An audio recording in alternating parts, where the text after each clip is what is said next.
بسم اللہ الرحمن الرحیم۔ آج کی ہماری آیت نمبر 78 یعنی 78۔ یہ حکایت بھی حضرت موسیٰ علیہ السلام کے ہی متعلق ہے۔ فرعون کی قوم نے حضرت موسیٰ علیہ السلام کو ستایا، تو موسیٰ علیہ السلام کی بددعا سے ان پر پانی کا عذاب آ گیا، جس میں وہ پوری طرح گر گئے۔ حضرت موسیٰ علیہ السلام ہی سے التجا کرنے لگے، اس عذاب کے ٹل جانے کی دعا کیجئے، ہم آپ پر ایمان لے آئیں گے۔ موسیٰ علیہ السلام نے دعا کی تو پانی کا عذاب ٹل گیا، اور وہی پانی رحمت کی شکل اختیار کر گیا۔ دیکھیے، اللہ کے نبی نے دعا کی، وہی پانی رحمت کی شکل اختیار کر گیا۔ خوب زمین سرسبز و شاداب ہو گئی، کھیتیاں خوب ہوئیں، درخت خوب پھلے۔ اس طرح کے سرسبزی پہلے کبھی ہوئی نہ تھی۔ فرعونی کہنے لگے یہ پانی تو ہمارے لیے نعمت ثابت ہو گیا، ہمیں موسیٰ پر ایمان لانے کی حاجت ہی نہیں۔ چنانچہ وہ مغرور ہوئے اور اپنے عہد سے پھر گئے۔ موسیٰ علیہ السلام نے پھر ان کے حق میں بددعا فرمائی۔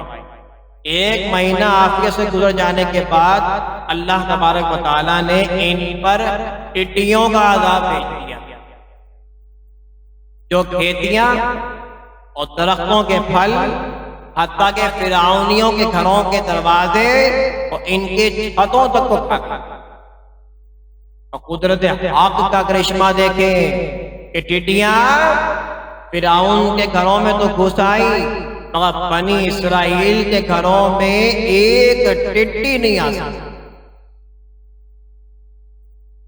مغروروں نے پھر حضرت موسیٰ علیہ السلام سے اس عذاب کے ٹل جانے کی التجا کی، وعدہ کیا کہ یہ بلا ٹل جائے، اب ہم ضرور آپ کے اوپر ایمان لائیں۔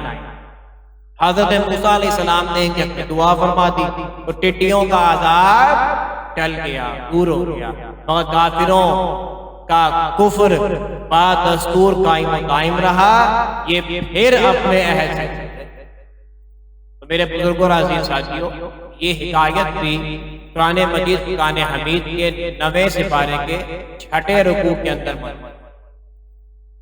اس حکایت سے بھی ہمیں ایک سبق حاصل ہوتا ہے، بلکہ کئی سبق حاصل ہوتے ہیں۔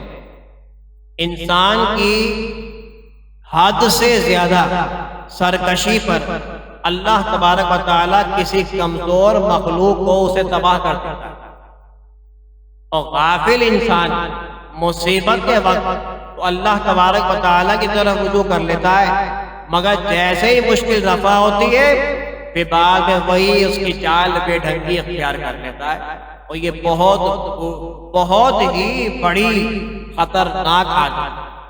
اللہ تبارک و تعالی ہمیں صحیح معنوں میں توبہ کرنے کی توفیق عطا فرمائے۔ وما علینا الا البلاغ المبین۔